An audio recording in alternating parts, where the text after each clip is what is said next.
Pelicans squeak out a victory against the G League Memphis Grizzlies. Let's talk about it. First took away. That's the best. Get your money's worth.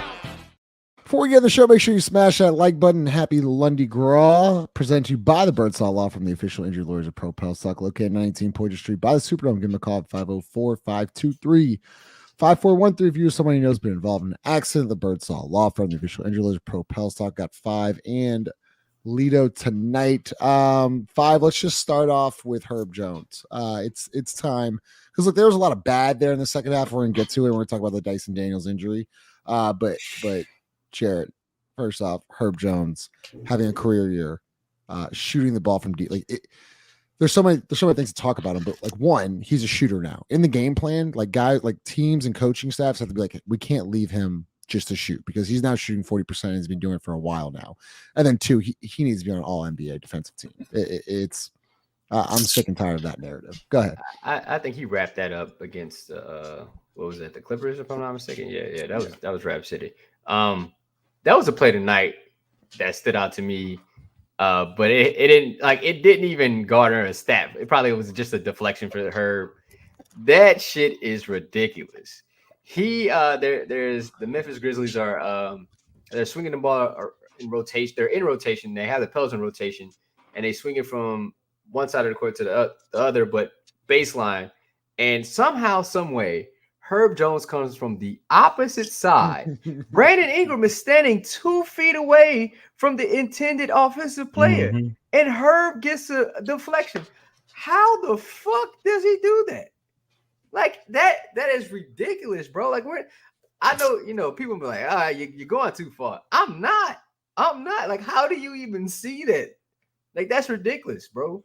His ability to what's up, Ross? His ability to play one, Jaren Jackson Jr. off ball or on ball, like it don't matter. He knows his tendency to go right. He really wants to use his left hand. That doesn't matter. Forces him to use his offhand. Gets a steal. Like, dude's ridiculous, man. And then the ability to shoot the ball, it just adds that. I think we were talking about Herb last year. It got to the point where they're like, you don't know if you should start. I mean, we still kind of had that conversation earlier in the year. You didn't know. Now it's like, you can't have that dude off the court. You can't. Jared, you said it at the beginning of the year. He is this team's most important. He is the leader. He's this team's most important player. And he's having a career year. And Lito, me and Five are in the building every day. Like, he is one of the hard. I would say Brandon's up there too, but like Herb Jones is one of the hardest working players on this team, and maybe possibly even in the league. Because his extension with shooting is one of the best stories, I think, in the league today. No doubt, man. I think the numbers show you that, right? Like his shooting shows you that he's worked at it. He was a guy who was classified as a non-shooter, like a non-threat, and now you gotta account for him. You know what I'm saying? Like, I'm not saying teams are game planning for Herb, but the fact of the matter is, if you leave him open, he shows you he has the penchant to knock those shots down. And I agree totally with that, Thomas. And I think that we talk Five. That was a great play you brought up, because I wanted to talk about that. Like, just the awareness to know where everybody is on the court. Everybody, not your man. You know what everybody's man is. You're picking up plays on a guy you're not even guarding. You came from the opposite side, like you said. The Peyton Manning play, bro. Ed Reed, he bait and switched to the opposite side of the court. Like, I know Brandon had to be like, what the fuck? That's what I'm saying. Where'd you go? What are you doing? Like, how are you here? You know what's funny? We always talk about like the starting five, like CJ's not a good defender, Zion's not a good defender, Brandon's probably an average defender, JV's not a really good defender, and you wonder why this team is so like in the top 10 defensively. It's literally because of one player, and it's Herb Jones. Herb Jones is the reason why the Pelicans are always ranked top 10 in defense, because he covers up so many different like things, flaws, whatever. His rotations are incredible, his closeouts are incredible, his hands, his quickness, his anticipation. He's got to be all NBA. Hey, Justin, before you move on, I want to point out one thing. Herb had 9 rebounds tonight. 9 Should have rebounds. had 10. They took one away. Yeah.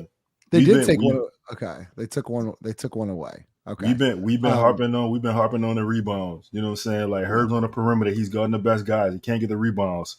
He made an effort to get the rebounds. Jeez. Ross, beginning of the year, you said Herb Jones would shoot 36, 37%. You think that'd be an elite year for him? Well, he's now shooting 40.8% on 3.5 attempts. I don't even know if that stat includes tonight because he went 3 of 4, 3 of 5 from deep. Is this something he can keep up the rest of the year? Yeah, absolutely. I mean, it's now like you're going all the way back, and I feel like we've said this a few times. It's now going back all the way to last year. I think the number that I've looked before is the All-Star break of last year, a little before that even, where he's been over 40% now for over a full season, way more than a full season's worth of games. Like, yeah, I think this is here to stay. Shot good at the end of last year. He shot good in preseason. He shot good at the beginning of this. Like, I mean, I don't need to see anymore. Duke can knock down open shots. I think the next step is like how far can you take this, right? Like is there another level to his shooting? Can it become like something that's creative off the dribble at some point? I don't know. But I think just the standing in the corner, hitting a wide open three. Yeah, I feel real confident that that's here to stay. Yeah, I don't know what he's shooting from the corners. If one of y'all have that stat, but it's got to be pretty high. It's got to be actually really high. I'm sure, Jay, if you want to pull that one up, I don't know if I can find it. But Chaz joined the show. Chaz, did you the Trey Murphy dunk tonight? Thought that was a positive. I thought there was some bounce there. He's like a little more confident these last 2 games. I don't know if you've seen anything from him. All-Star break coming up. What did you see from him tonight? About the same. I think you're in that what's the word? Again, good, bad, not as bad realm. Right. And you might even be, if you want to be super optimistic, you could say he's in the getting there realm. Like, I was getting there. But make no mistake about it. Memphis, for a tanking team, they took it a step further. They didn't even play Derrick Rose. Like they had zero intentions on winning this game. And hey man, it was ugly. It was ugly. I mean, it's a win, but it was ugly. Well, I think ugly might be an understatement. I'll just say I'm trying to be kind. I'll just say, hey man, in the end, all wins and losses count the same. It's a shame that they do, though. It's a shame that they do. It's funny, Chaz. You actually texted me that line. Yeah, earlier. Look, we both knew what was going to happen tonight. We both knew what was going to happen tonight. I was off because I was like, Brandon, he gonna shoot threes against what was the trash team we just beat before this game? The Trailblazers. I was like, he gonna shoot threes against Toronto. Toronto. Oh yeah, I was like, he gonna shoot threes against the Blazers, but he did it tonight. Still went 2 for 6. It's just he fucking sucks. It looks like Herb's 43% from the corner. Who? Herb Jones 43% from the corners. Yeah. Shout out to Herb, man. Shout out to Herb. Hey, I think it. Go ahead, Lito. No, go ahead. No, I was saying he's 42.1 from the corner, just any corner. He's 54.2. Yes, from the right corner. That's what I was about to say. That's he's left-handed, so it makes a ton of sense, right? Yeah. So yeah, that's ridiculous, bro. Wow. Jared, let's talk about the fourth quarter struggles. It was bad tonight. 4 points. They had 4 points with 3:02 left in the fourth. And there was a point where the Grizzlies cut it down to 5. I feel like it's like we're beating a dead horse, but what are you seeing? What are you seeing? What am I seeing? The fourth quarter mimics the first quarter. Like to that point, like, you can't bring Jose Alvarado in to save you. You can't bring Najee Marshall in to save you at these. Like, if that's the case, why are these guys getting paid all this money? Like, and Antonio Daniels, I mean, I appreciate him a lot, but he made a statement to say, like, Willie Green can't be out there to, run the plays and stuff. Like, no, at least you can get them together to make sure they know what spot to be in. Kind of running ad nauseum until they understand, because this is game, 54? I can't believe that. That's crazy. You know what I'm saying? Like, this is game 54. They 54. still and it was one play, Brent. It like the screen didn't come to like 10 seconds. Pause. The screen didn't happen until 10 seconds. 10 seconds And is it's not generous. go- Shit. That was like 8. It was like it was. You know what I'm saying? Brandon caught the ball at like 4 or 5, and luckily Right. he made it. So Did you're talking about the second you're talking about when Brandon hit the first jumper, right? Did you The first notice did you notice that there were multiple people where they did not know where to be? Did you notice that's what I'm saying. Like, There's two people in the left corner. They didn't know who to put. They didn't know who was setting the cross screen. Zion was in the right corner, and I don't know who was supposed to be in the high post with Brandon because he's supposed to go up that Iverson screen, and no one knew what happened. Larry had to set the screen, and they all right, go across, catch it at the elbow, dribble, turn around, jumper. That's what we're talking about. Okay, he makes the shot, but that's not gonna do it against the good teams. That's not gonna work. That's my. I was about to literally just ask Lito that. Like, that's the process I talk about. Like we talk about elbow. We talk about elbow, Lito, and tonight close game. They go to elbow. It works, but is that something you can lean on against playoff contending teams? I think there has to be some variation in that. Like, you can't just run the standard operation you've been running. It's got to be a wrinkle, I would say, because I don't even think you run elbow to perfection. You know what I'm saying? Like, you don't run it enough for it to be your default play. And honestly, 504 Boy's comment is kind of indicative of the problem. You still don't know, right, if those two guys can be the linchpin that leads you to playoff victory. Can they do the little things? Can they do the things where you can run that as your standard play in a playoff series? I haven't seen it yet. I haven't seen them run the elbow well enough yet to even say that. Do they run elbow quarters 1 through 3? Or is that just the late games? Like, you gotta save that. You don't want to burn that too quick. You don't want to expose your hand. Yeah, elbow. I think that's really one of the big problems with this team is they don't even know what they're looking for half the time. Like, not everybody's on the same page. Like, what is the advantage of running elbow? Is it just to get Brandon the ball in the mid post? Is it get the ball to Zion in the mid post so they can just go play 1-on-1? All right, yeah, that's cool, but the real good teams know that, and half the time they want you shooting mid-range jumpers. So you're actually just creating a play that gives the defense an advantage and not the offense. So is that really a play? For me, I just think, again, I was looking earlier.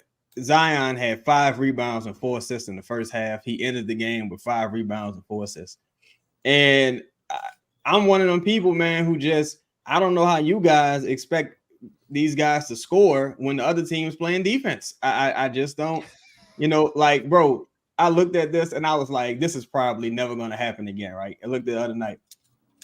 Brandon has 21 games this season with 19 points or less. Guess how many? Wait, that was before the night. Now he has 22. All right. He had 6 turnovers. He had 5 turnovers last game, I believe. It's just like, what is y'all? Well, then it's a bad, like, Zion goes 4-13 from the field. Brandon goes 7-15. CJ McCollum goes 4-15. Oh, 4-15. God. I don't want to, like, I know CJ was that bad tonight. Wow, sorry. Like, we won the game, but it really can't be understated how fucking horrible we've played these last 2 games against teams that are no qualms, not even trying to win. Like, they've waved the white flag before they ever tip off, and we have played so poorly.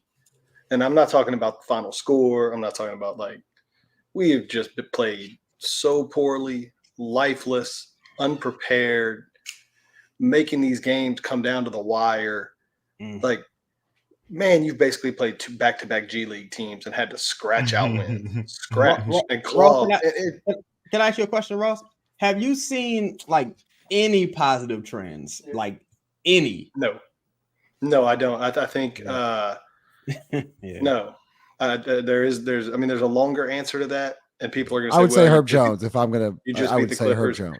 Because But he was kind of already playing well. He was That's already what playing I'm well. saying.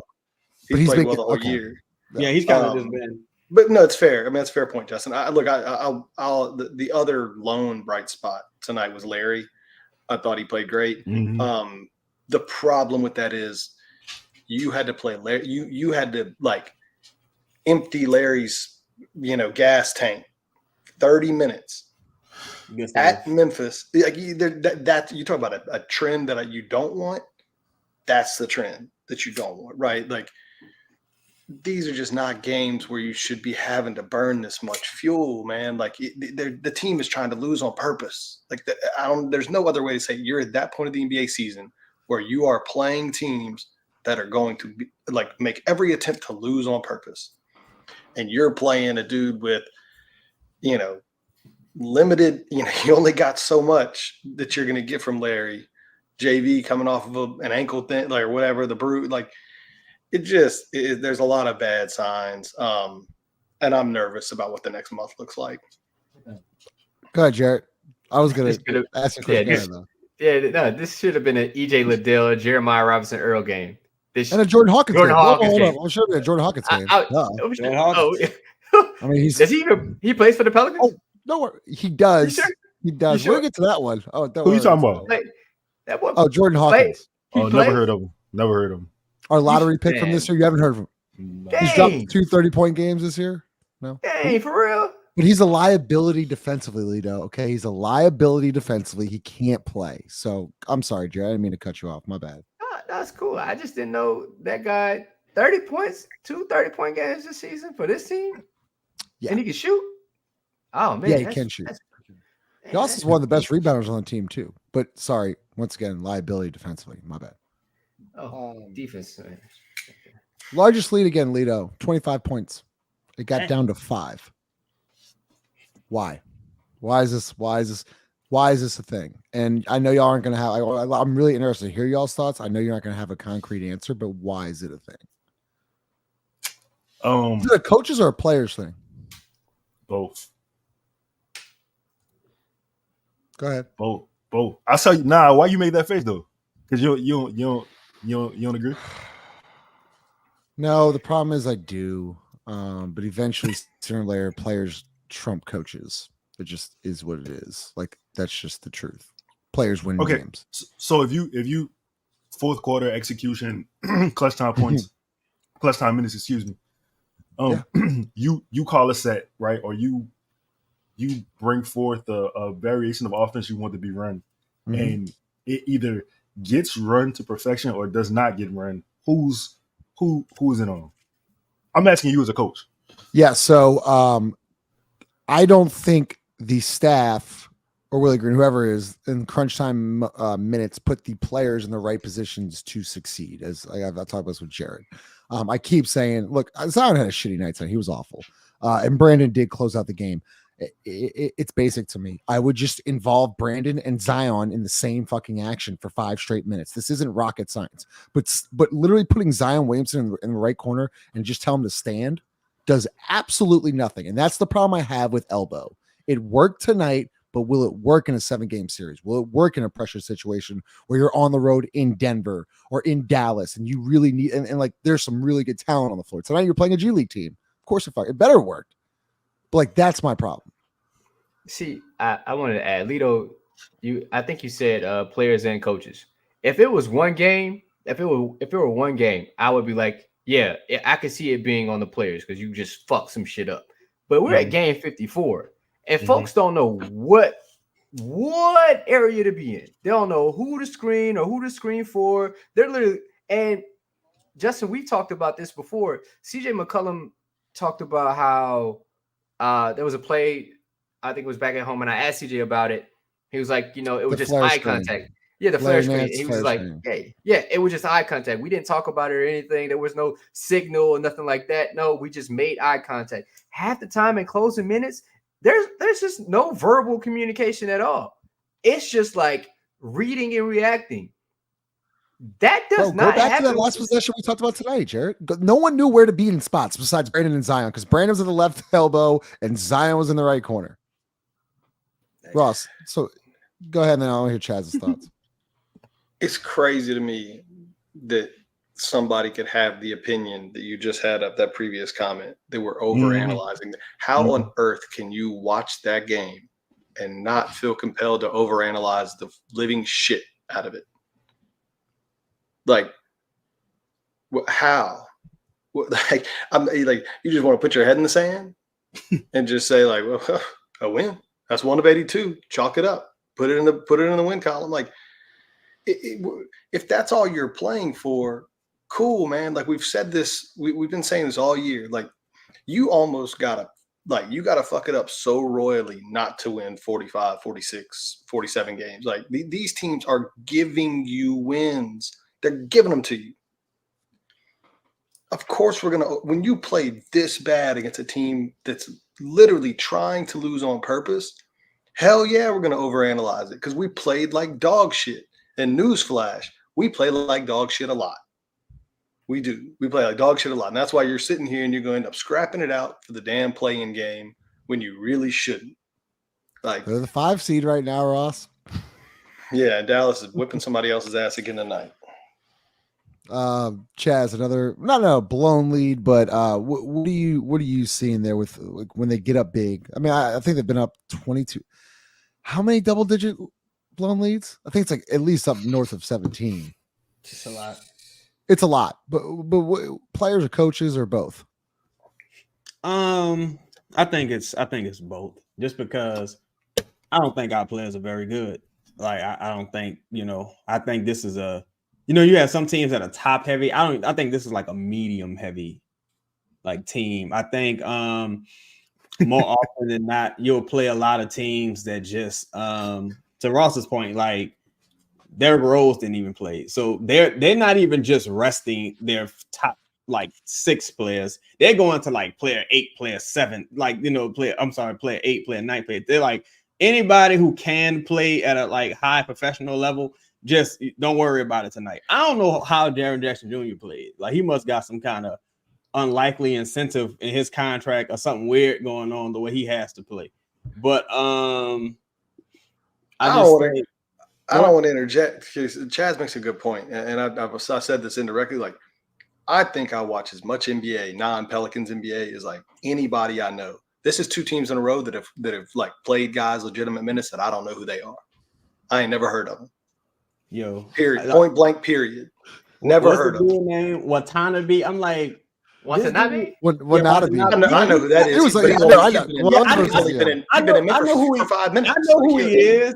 I'm just like, man, this guy's putting up a lot of shots.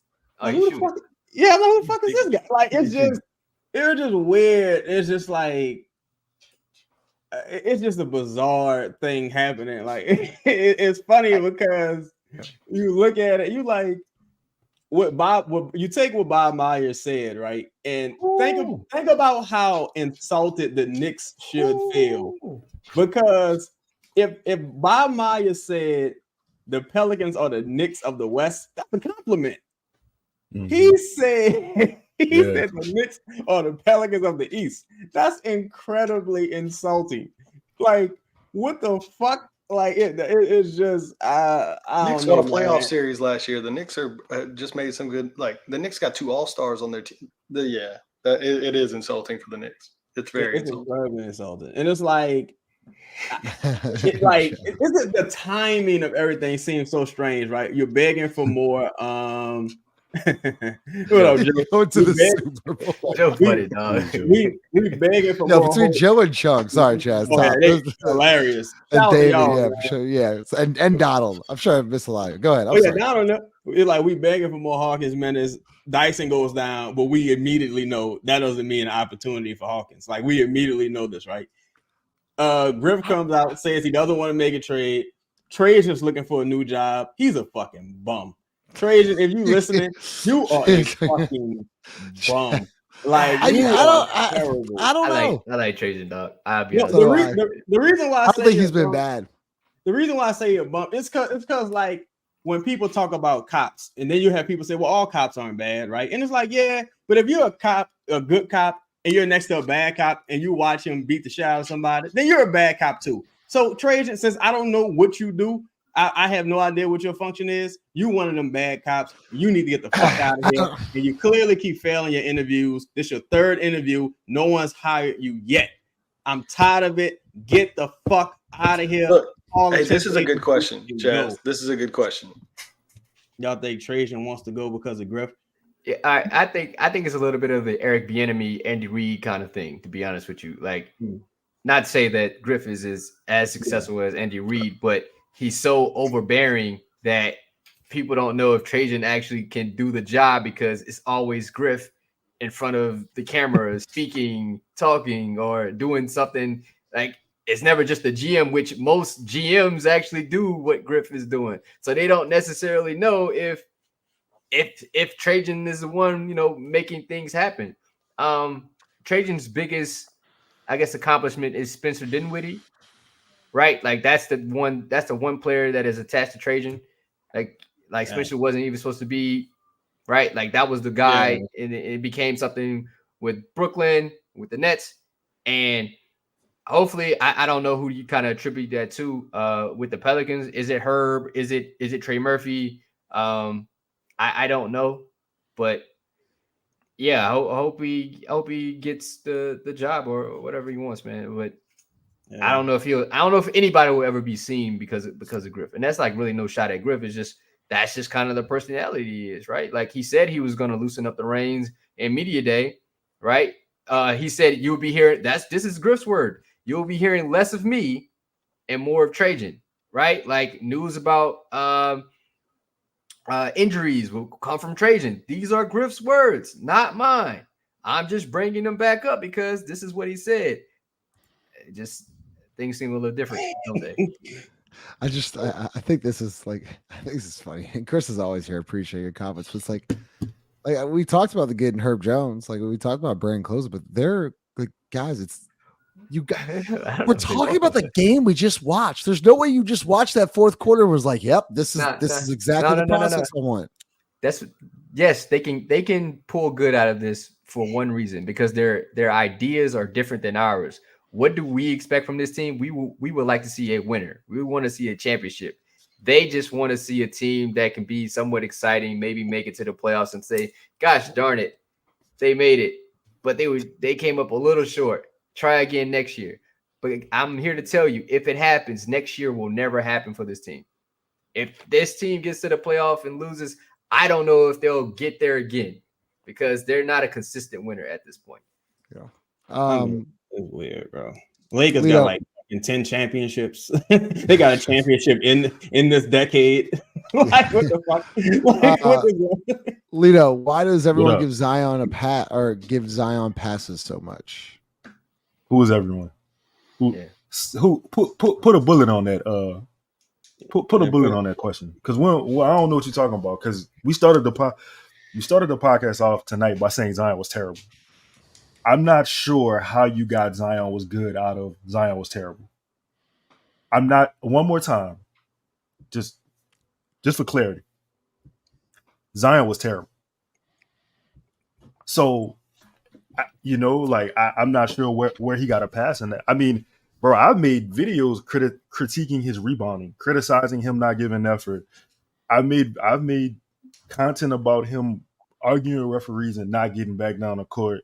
Like I don't know what you're talking about. I think nights like tonight are why Zion may never make another All-Star team in this current situation we have in New Orleans. It's just too ho hum. It's Memphis. We'll just kind of bro, just go get your 35 and get the fuck off the court. I don't for real. It's nights like tonight are when I'm disheartened by, just on a personal level, right? There are things outside of kind of his control. I think when we just talked about planting him in the corner, shit like that. But nights like tonight are they just they don't give me a great feeling about him just being a killer. Like man, I don't give a shit who's on the other side. I'm gonna just go bury somebody. I mean, yeah. I just like it's the end of a long road trip. I'm not trying to give him an excuse, but I wonder if that has anything to do with it. But it's really, I'm kind of done with the excuses. They got to show up. The process. That's all I'm going to say. They're tired. No, you're right. They're tired. No, but tired. like this, that's okay. I started talking about that, and then it leads to this, Jared from Donald. Like, look, once again, man, I'm not saying Hawkins needs to log 25 a night, but you can't find 7 minutes, 8 minutes for Jordan Hawkins, your lottery pick, a kid that's scored 30 points multiple times, a dude that, like, yes, defensively, is he great? No, but does he compete? Yes. Does he try to make the right play? Yes. Like, how do you expect this kid to learn? How do you expect him to grow and get better by him getting DMPs against the fucking he DMP'd who was it 3 nights ago, whatever, then you DMP against one of the worst teams in the league. It's just I mean, you could pretty much say he was DMP against the Lakers and whatever. DMP against I want to say Portland too. Like I feel like he was just kind of like whatever. Like he was just like out there, like like it was like a DMP in my opinion. Like why, Jared? Like how do you expect him to get better? Man, I don't know what that dude did, bro. I don't know. He needs to go, paint Willie fence or something. I don't know if he need to walk the dogs. I don't know. I hope that wasn't too egregious, but like I don't know what he needs to do to get out of this doghouse. Willie Green has him in. I mean, yeah, he can be shits on defense, but why don't you hold Zion Williamson that got back cut 1,000 times to the same standard? Like, are you going to bench him? Like, that's the leader, right? Like, how is Trey supposed to be like, all right, this is how I'm supposed to play defense. Everybody can't be Herb. No. So can I at least play decent defense? All right, who am I supposed to look at? Like, CJ's a great defender? Not necessarily. CJ gets beat too. It's like, what are we talking about here? It's just, I don't know if Willie is trying to make a point or put. Jerry, I had a funny comment, Jerry. I want you to elaborate this. Then you go, Ross. But someone said, well, you get better with practice and training and all this other stuff. What do you think of that? How do you get better? In your opinion, I think you get better by playing in games, right? Like real actual experience with referees and crowds and other players that aren't on your team. Nobody's like stopping the play. Like, no, you get better by playing the actual game, not none of that bullshit in practice. Oh, matter of fact, if you're not going to play him, if you're going to give him DMPs, just send his ass to the G League. That's my thing.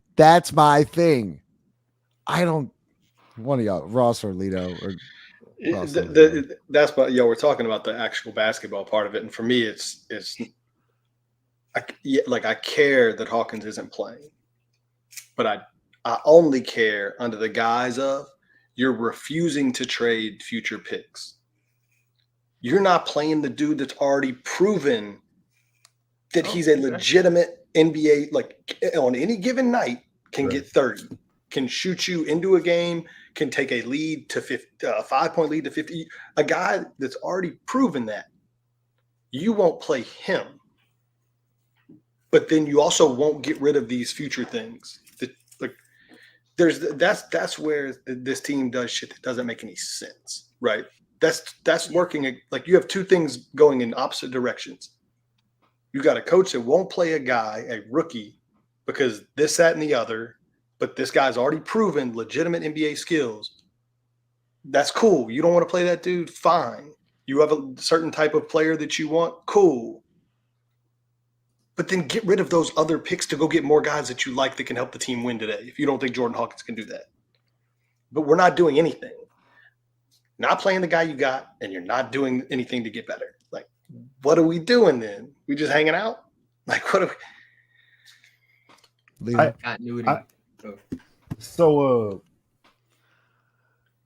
feel like the reason why, it's a couple of reasons why, but I think one of the reasons why Hawk doesn't play is because I think that this organization, possibly his coach, feels like he's too ambitious. They feel like he's too I don't want to say too ready for the moment, but it's like some kind of way I gotta humble you.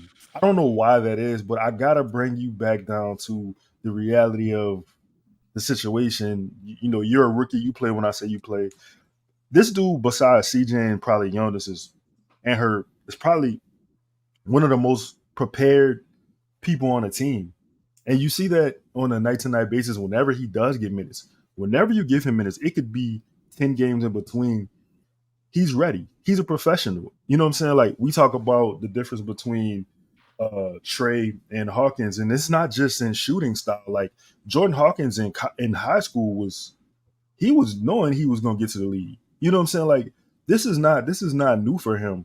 So whatever player development is that we have going through right now, it's just simply not working. And I think you could say that not about even this year's draft class. You could go back to the start of this regime. Like, what development has there been, especially from a head coach who specialized in player development, where he got his 2 rings.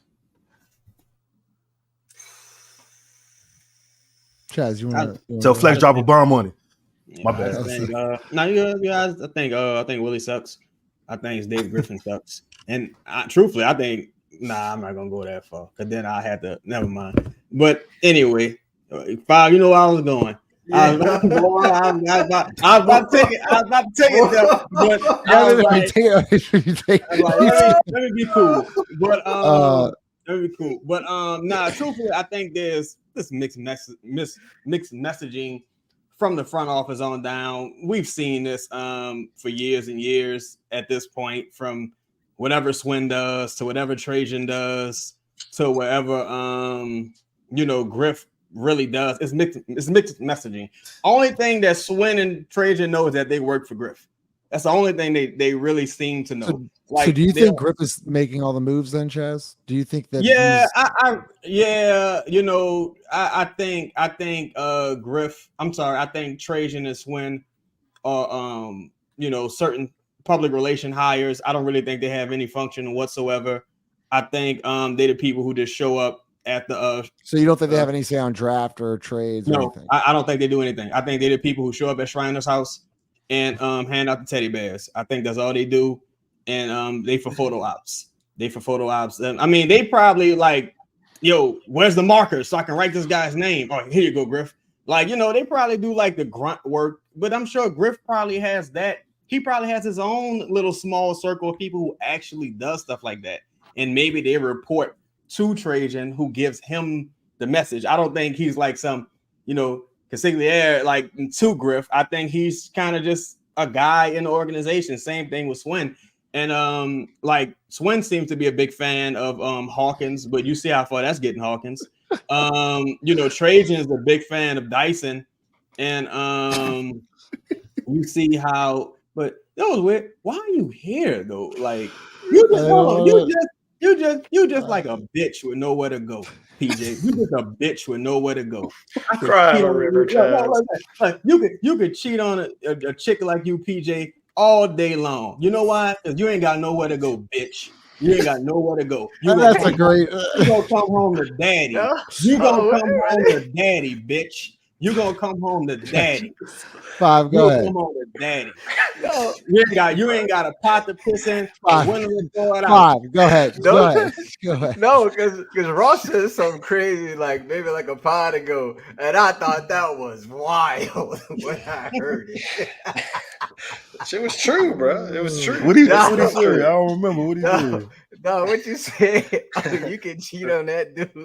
Why? It was about dudes like this. It was like this the type of dude that's gotta like you gotta walk in on his old lady, get her back beat in for him to believe she's actually They got people like that. Like you don't. I mean, if you watch the game today and you just saw a win, like that's cool. We're just not the same. Like we aren't the same. That's. It's funny. I think people think that we agree on everything amongst each other and I don't think that's necessarily true at all. No, like, it's not. I wish I could see the actual conversations we had prior to coming on this show because no, we don't agree on everything, and that's cool. Like, nor am I trying to convince Ross or Chaz or Lito or Justin about my opinion because it's not about that. But like y'all, I think y'all like players. Some of y'all, right? Some of y'all are cool as shit. Others, y'all might be a little dick riding, but y'all like the players. We like basketball. I think there's a big fucking difference between the two. Anyone else? I totally agree with Five. I've said this like several times. I think a lot of it has a lot less to do with even like the Pelicans organization, being a fan of the Pelicans. I think a lot of it is about sexual access to the players. I think that's a lot of it. If you look at Stan, who these people claim to be, hey, go listen to that song. Stan say, look, we should be together too. I love you, Slim. We could have been together. Think about it. Who do they call Slim on the Pelicans? See, y'all don't do the science. Y'all don't do the science. Y'all don't do the science. You doing the knowledge? He said, I haven't got a tattoo with your name across the chest. Ross, what about this from D Joan 06? The staff does not develop players. I kind of disagree with this a little bit. I don't know. Before I address that, though, I did make a mental note to shout out to my FedEx guy. I didn't get his name today, but dude stopped by, gave me a hard time about the piano in the back. Real cool dude. We had the door open, he saw the piano, recognized the show. I didn't get your name, but if you're around, shoot us a DM. We should send you some shirts and stuff. Cool ass dude. Staff doesn't develop players. Look, I don't think we do, but the counter argument to that everybody's gonna say, and AD says it 500 times every damn broadcast, is Herb Jones and shooting, and Lonzo and the shooting, and some of that stuff. Maybe I know we've all said, I think I take Trey Murphy as kind of my example of like, would Trey Murphy be farther along if he was on another team? And like, yes, we all, I think we all think yes, right? Like, would Zion be further along on another team if he had been held more accountable? Some of those things. I don't. Sure, you can throw the shooting thing in my face all you want. Yeah, Herb Jones has become a much better shooter in his 3 years in the NBA. I agree with that. Outside of that one thing, what else can you point? Like, what else can we point to? I mean, would you not say Najee and Jose? No. No. I wouldn't. What have they developed at? Those guys came in as 4-year college players, energy guys off the bench. I think that's just what they are still. I don't think they're any better, or worse. I think Jax, they failed. No, they failed. Jax, they failed. Kyra, they failed. I think it depends on if you want to give him credit for Brandon. He was in like year 5 though. So I mean, you kind of grasping at straws to really give him credit for developing anyone. Truthfully, like I just that's another reason why I never really wanted to draft any more rookies, starting with like from the Dyson Daniels year, because I'm like, you still haven't really helped to develop Zion yet. Like, you still have a lot of young players that you don't necessarily have the resources to pour into to develop those guys. And it's not about maximizing talent. You know what I'm saying? It's not about having, like Bob, again, shout out to Bob Myers. It's not about having a bunch of, oh, he's a nice player. No, you want this motherfucker to be as good as possible. They, like Toronto, they knew Siakam was never going to get any better than he is. Now they got another all-star and all-star replacement, to be fair, but you got another all-star and Scotty Barnes. It's all about maximizing that guy now. And I don't think that's this team's goal necessarily. But before we get off this, because I think it's a fair question, and I want to hear y'all's answer to it, is outside of Herb Jones's specific one basketball attribute that someone would say, right? And I think you could make a really fair argument that Herb has become a better shooter in the offseason on his own, whoever he's working with. Now, maybe that's Fred Vincent, maybe it's not. I don't know. I don't know who he works out with in the offseason. What other player that we've drafted can you point to that there's a skill, a singular skill that has been developed, or basketball IQ, whatever you want to point to, and while this staff's been here? Can you give me, is there something you can give me? No. You say Herb Jones? I mean, it's Herb. Like that's. I'm saying outside of Herb shooting, because it's really just shooting. Oh, Herb came in as an elite defender. He came in as a guy with basketball. Right. He came in with all Oh, I that. think the Brandon thing's interesting. We didn't draft Brandon. We didn't draft Brandon. He's been in the NBA for 5 or 6 years. I'm talking about guys we drafted. I would actually go with this, Ross, as like the barometer. Herb, take Herb's skill set or anybody's skill set, what they came in with. Did you add a skill outside of the skills that they already had? Right. How many players can you do that with? If it's just shooting with her, that's really the only thing, to be honest. And that's why I look at it like, no, because I talk about IQ all the time. Collectively, I think they're smart basketball players individually, but collectively, they're not as a whole. No. Forgot about DD. Chung. But there's too many guys on this roster that we look at it as incomplete. Like we don't know what they could have been. It's always a question. I mean, again, we could probably go throughout the entirety of the NBA and be like, okay, they missed on this guy or this team missed on that guy. We just talk about the Pelicans in general, but this specifically, they do not develop players well. No one in the league looks at this team like, when I get that player, yeah, they came from like good stock. They don't talk about the Pelicans like they talk about the Spurs. They don't talk about the Pelicans like they talk about the Warriors. They don't talk about the Pelicans like they talk about, you can even say Toronto. Like they don't know what they're getting when they get players from New Orleans. They don't know. It's almost like they're being redrafted. If you notice, after like now that Lonzo's not really in the league anymore, you don't hear about like Fred Vincent really anymore. Like you don't hear about that guy's been working with the Pelicans, and like Lonzo was like the only person. Herb says that him and Vincent were. No, I'm talking about on a national level. I'm not really talking about like what the players say, because I mean, what else are they gonna say? You know what I'm saying? So I'm talking about this on a national level. You don't hear that.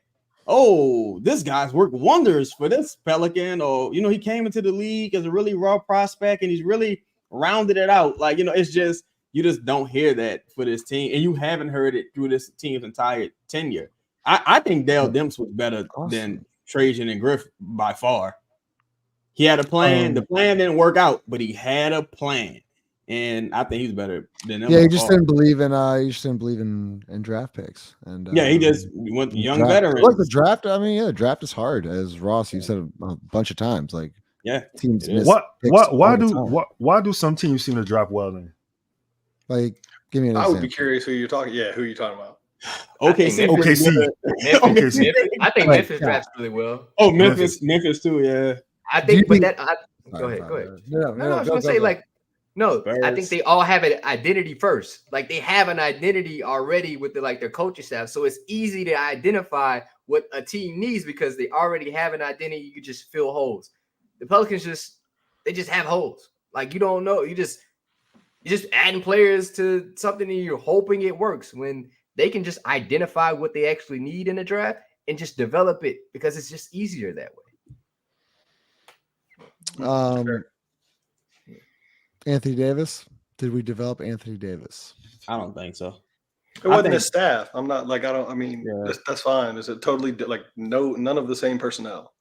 But even still, I don't think. I think Anthony Davis, when he came into the league, he was a surprisingly incredible offensive prospect. Anthony Davis was supposed to be Marcus Camby. Like, you know what I'm saying? He's supposed to be like the next Marcus Camby. And there's still Anthony Davis to this day still has never really developed a super efficient 3-point shot. Handle still a little weird, but he's so tall that all he needs is 1 or 2 steps and he's at the rim. But all post game. Anthony Davis still has quite a few shortcomings as a player, and that could have something to do, even though it wasn't the same regime, that he spent 7 years in New Orleans not learning shit. Like, you know what I'm saying? Let's talk about Dyson real quick. Make sure you smash that like button, man. Yeah, just terrible news. You never want to see someone get injured, and it's I'm guessing it's going to be his first major injury.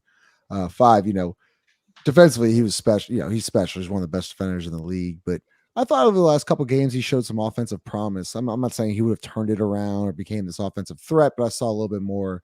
I mean, I know we were joking about the dunks and shit like that, but he started hitting a couple shots, some floaters, things like that. How big of a loss do you think this will actually be? To the team or to Dyson?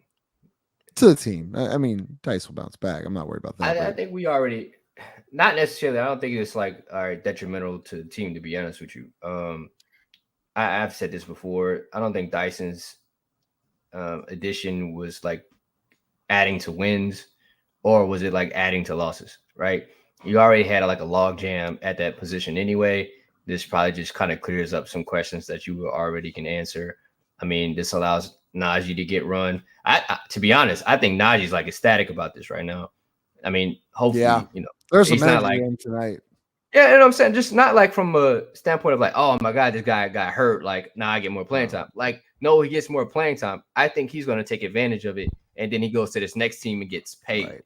Right. I'll be honest. Like, I think that's probably what he's thinking in his head. And good for him. Cool. And I hope that kind of helps the Pels. But to be honest, like, no, I think this does more damage to Dyson than it does to the Pelicans. Really? Hopefully he can stay mentally strong. Hopefully he can like learn about himself at this point, because he's gonna get tested. I think he's gonna be tested mentally more than physically. So hopefully I want to see him in the NBA in the next year still. Man, I couldn't agree more with 5. I was about to say I would trade Dyson when start July 1st, whenever offseason start, I would trade Dyson. I think if you saw how timid Dyson was prior to this injury, now I can't imagine Dyson like attacking the rim. Dyson, and he's a guy who I always thought Dyson had a pretty good first step. He just was afraid to attempt shots. I just can't see it now. Like, it's just, to me, I really, to 5's point, I really worry for him more than his, contribution to the team, because it's just like, this might be something that he can't get over, and it's not a super serious injury. People bounce back from it. He got Zion and Trey to advise him, but bro, like, if this dude already wasn't like a leaper offensively, he wasn't really using his first step to his benefit, he wasn't attacking the rim, he would have to become like fucking Klay Thompson from beyond the arc to really like maintain a role in the league past this first contract, because for a guy like that, I don't know, man. I don't know how he bounces back, truthfully. Ross or Lito about Dyson? Man, first of all, so what 5 and Chaz just said, man, get well soon. Injuries, especially your first one, bro, they difficult. He's a guy who depends on his mobility. On defense, he doesn't like hand check. He more so guards with his body, and that's for one a very elite skill. And man, yeah, I hope to see him in the NBA for the next 12 to 15 years. I hope he makes all the money that he can make. I do have to disagree with Justin though about seeing signs. I still didn't see any signs. He was still not. It wasn't even about being good. It was just about being. He just wasn't confident. Like, he didn't have the confidence in his game, and that's you talk about lack of development. Like, that's another guy, right? He should have been in the G League. He should have got run with those guys. You could have instilled confidence in him, and now you got to wait until next year, and maybe not even next year, right? Like, it might be, we talking 2020, the end of 25. I mean, the beginning of 25. Potentially. Yeah. Did anyone like see where he got hurt in the Lakers game? Did he play on it? Like, he probably did a little bit, yeah. You know what? Lito brings up a perfect point. I mean, I don't know if this was like a plan, but it probably should have been a plan. At the beginning of the season, you should have been playing Dyson in the G League. Not to say that he was bad, but to develop his offensive game. And if you really wanted to, you should have been building up Najee Marshall's trade value in that. So you could have, knowing that Najee was an expiring contract, build it up and then allow Dyson to get better at playing against a G, because he just needed confidence, right? I think the G League is for that. He needed to build confidence, and once he did that, then you could have just, he still had a NBA defensive mind. Cool, you still can use that when you move off Najee, and it just would have made sense. But I don't see how that wasn't even a thought. Damn. Why you think that was though? Like for real, like just generally asking the panel that question. Why do you think there was no inclination to them to send Dyson to the G? Like you saw him struggling mightily on offense. But it's kind of like the Jordan Hawkins thing. Like if you know you're not going to play him, then just let him get some run in the G League. Like I just don't understand it. He was playing pretty consistent. Are we talking about Dyson? No, I'm saying it's like Jordan. It's like Jordan Hawkins right Dyson. now. I'm just saying, like, Dyson at the beginning of the year go in the G League. Like, I'm just saying, I feel like that's happening with Jordan Hawkins. I think for Dyson, they probably feel like, to what end? Like he gonna go down there, average a whopping 8 and 6. Like Dyson's he's not really like Dyson isn't like the type of player who shines against lesser talent. He's the lesser talent. So it's like I couldn't really see him going down putting up no EJ Liddell or Sebring type numbers, because what he gonna do? He gonna get to the rim more, like he gonna. But that's all you'd have to focus on there in that G League stint, though, Chaz, because defense always travels. Like defense always travels. He's always gonna be a good defender. I just think offensively you could have. I agree with Chaz. I think he'd go down there and do the exact same thing he does in summer league. 15 points, 7 rebounds, 7 assists. He'd be somewhat inefficient. It'd be the exact same thing. He would just like score a couple extra points. I just don't think he's built that way. I don't think his game adapts like that. I don't think he has that kind of aggression or like scoring sense or offensive basketball IQ, like to do what for it to accomplish. I think what you're like hoping it would have accomplished. I think the only thing Dyson can do to get better offensively is just take a million shots in the summer and pray that it can translate to something of like a true 3-and-D guy. And Lito, you said, I think we've all talked about this. Like Dyson Daniels has good form. Like it's not like he's got good form. It's a little robotic, but like it's not like he has horrible. The crazy part is his shot is quicker this year than it was last year. Like the release is way quicker. Is way quicker than it was last year. But I just felt like, what I'm saying, I don't know if it was flagrant or not, but I felt like it was going down a path and I didn't want to travel. You know what I'm saying? So the thing is, Justin, like it really doesn't matter. Like you could have you could have a textbook form on your shot. If you scared to shoot that bitch, it don't matter. You're gonna gator arm it every time. You're gonna gator arm it every time, every single time. Like that's 5 for Chad. I don't know. No, just to kind of go against what Ross said, a little bit. Like you got to send him down there with like a plan. You can't just send him out there like, hey, just go play. Like no, like you better shoot 10 threes this game, right? Or you better get to the rim 10 times this game. You better try to get to the rim and get to the free throw line at least 8. Shoot 8 free throw. Like give them games within games, because it's not necessarily like going against that talent to build up your confidence. Like, no, like you got to be able to do something outside of just playing. He's just not that type of player, but you're trying to get the most out of him, right? Because you drafted him. You're trying to get the most out of him. And this is how you do so. And it can't be him playing in an NBA game where there's, 20,000 fans either for you or against you. And you don't build. He just not a player to build confidence that way. So which way is it? Is he going to play in the NBA and get confidence, or is he going to play in the G League and get confidence? That's the only two ways. It can't be just him putting up shots in the summer. We've seen kind of how that went. This reminds me of slightly. Remember Al-Farouq Amino? And Al-Farouq Amino got beautiful shot form, especially at the free throw line. Really good defender. All crazy wingspan, crazy athleticism. Never really put it together though. Played well enough to get a big contract when with Portland, right? Portland. He was solid rotational player in the playoffs. that guy is at least a tier or two better than Dyson offensively. So that's the level of player we're dealing with offensively. Like a guy who motherfucker he could be in an empty gym and you come back 2 hours later, the score gonna be 1-0.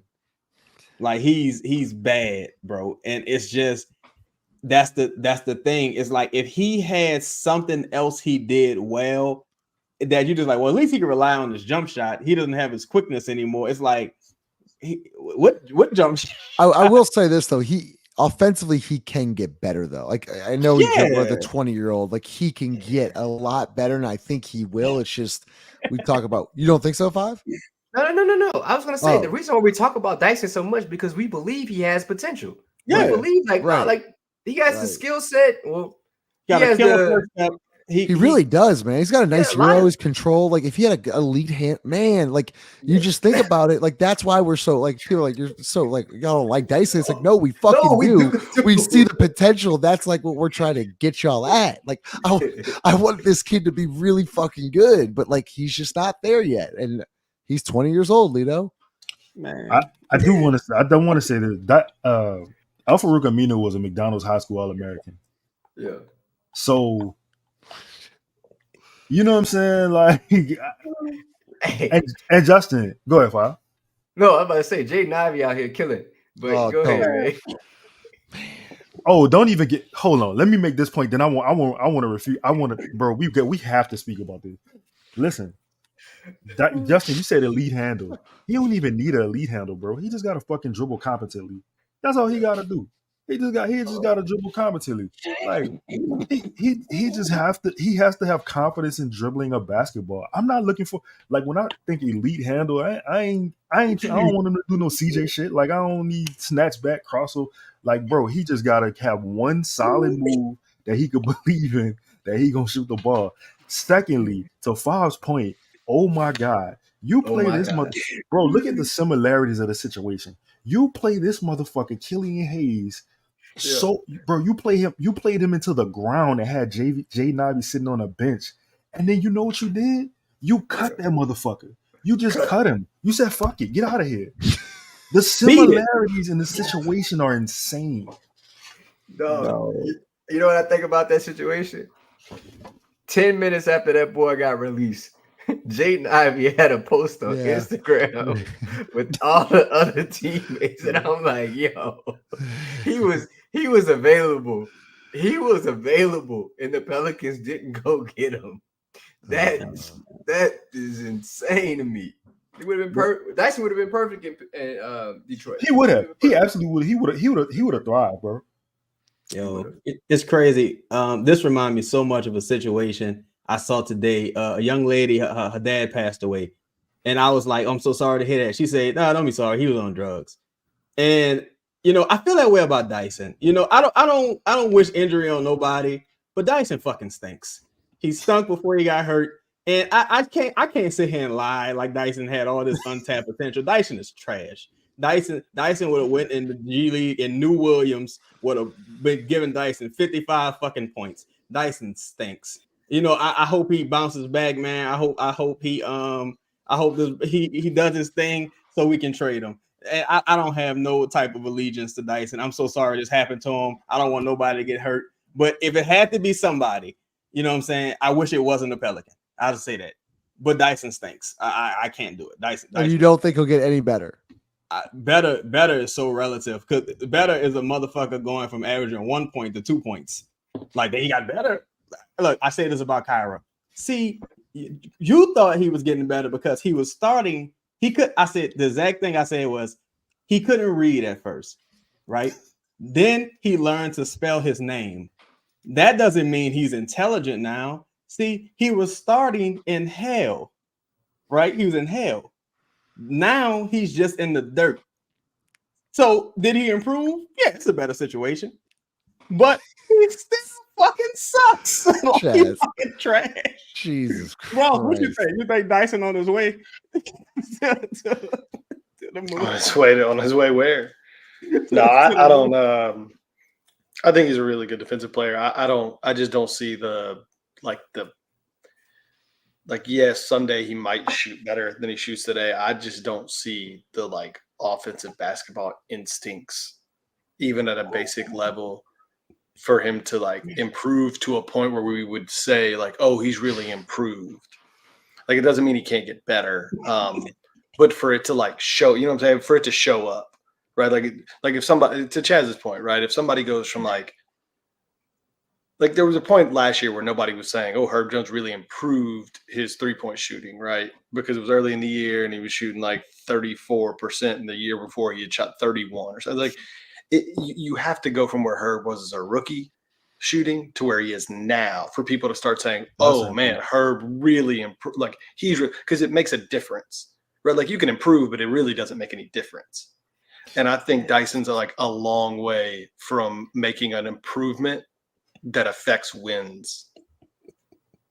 That's the nicest way I think I can explain where I think he is offensively. Dyson's offense like a drunk driver. Like Dyson is fucking terrible. Like, he might make it home, but this motherfucker's terrible. Hey, Fine, look. go ahead. Oh, my bad. No, go ahead. To Ross's point, improvement is very relative. For instance, right? If I told you Dyson is averaging more points this season than he did last season, you would say he improved. Right. But then when you look at it, he's shooting more threes. Do you know what he's shooting from 3 this year? Isn't he like right at 30? 29? Yeah, I just looked at it a couple days ago. Yeah. So, I mean, yeah, he improved. Damn, man. I'm telling you, bro. Close it out. Go ahead. Yeah, man. Again, I'm telling you, I think it was all down for Dyson when there was a 2-on-1 situation. Well, it was Brandon went for it was a screen and roll with him and Brandon. They doubled Brandon. Dyson to go play 3-on-2, and he threw the ball out of bounds. Like, it's all over for Dyson at that point for me. I mean, I've probably been out on Dyson for a while now, but I don't know how you get better. I just think they just need to build value. If they can try to move Dyson at this point, I guess in the offseason, it's over for your dog. Hey, man, we need to go hoop or something, bro. We need to go do something. All get together. Lido, 5 seconds. Go ahead.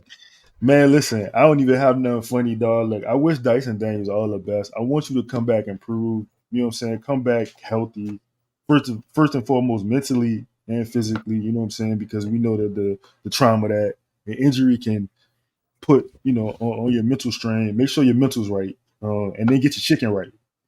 And at the same time, bro, like, improve your game. Like, be better. Like, prove me wrong. Yo, listen, Dyson, if you ever watch the show, I love to be proved wrong, dog. Like, I love when I'm wrong about shit. Like, come back and just be like, man, I'm an NBA player. Like, fuck all the Lithuania and Australia jokes and motherfucker. Like, I'm a hooper.